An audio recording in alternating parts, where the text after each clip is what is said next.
Moans drifted down through the floorboards, clear enough that every word landed. I was curled up in the basement, the back of my neck, where it was my 180th day since following Damon back to the Silverwing Pack. He was the late Silverwing Pack Alpha's illegitimate son. With his father and older brother both dead, he was called back to take the Alpha throne. But I wasn't his Luna. Oliver and I had been put in the basement, Omega servants in everything but name. I scrubbed every floor in the Alpha mansion. I hand-washed Celeste's designer clothes. I had beef stew thrown in my face when Celeste decided it wasn't hot enough. Damon never said a word for me. I decided I was done with him. I called my father and went back to the Golden Crown Pack. Later, he knelt before me. I've already exiled Celeste. Please forgive me. My father bared his fangs. Leave my daughter's world unless you want to, as you are her shame. A final, high-pitched moan drifted. I took a moment, then pushed myself up from the floor and cleaned the blood off me. Damon came down the stairs and touched the wound on my neck. I stepped back. He was still trying to soothe me. Just hold on a little longer, Freya. Celeste controls half of Asheville Group and half the pack's loyalty. I can't afford to offend her right now. Once I've got full control, I'll give you everything. He leaned in to kiss me. Damon, I reject you as my mate. Don't say that.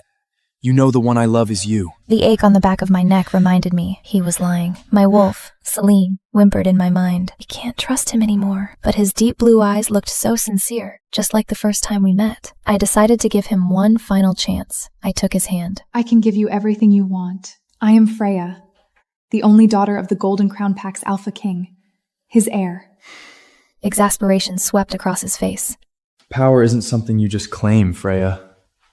A woman who lies isn't very interesting, is she? He don't know who I really was. When I was 18 and discovered he was my fated mate, I insisted on living with him in the slums. I took pills to hide my golden wolf identity and cut all ties with my family for him. Oh, about Oliver getting into that elite preschool. It'll have to wait. There's only one spot this year, and I gave it to Lilith. I looked into his handsome eyes, but now they only felt like a stranger's. Back in the slums, he had promised me. Once we had the money, I would make sure Oliver got the best education. I remembered those words deeply, so I'd begged him ever since the first day we returned to the Silverwing Pack. But now, I knew it was over. I wouldn't count on him anymore. Fine. Whatever you say. I replied flatly and stopped looking at him. It didn't matter anymore. I'd made up my mind. I was leaving. Oliver wouldn't need him for anything anymore. I found painkillers in the nightstand and swallowed them. Tomorrow, there was still work to be done, but this drudgery wouldn't last much longer. Damon sighed and left my room. After the door closed, I took out my phone and sent a petition to the Werewolf Council to force dissolve our mate bond. A minute later, I received an automated reply. Your application... Yes, there wouldn't be another.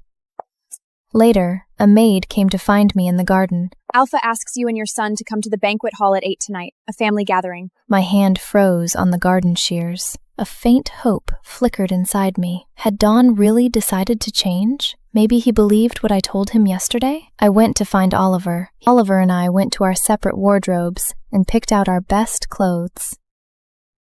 We were both hoping Damon might formally introduce us to the pack tonight. We arrived 20 minutes early, only to find Celeste and Lilith already standing at his side.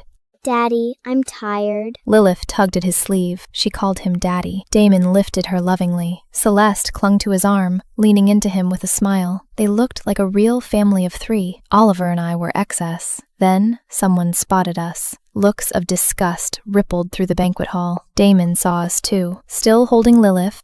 Perfect timing. I was just about to make an announcement. Celeste is pregnant.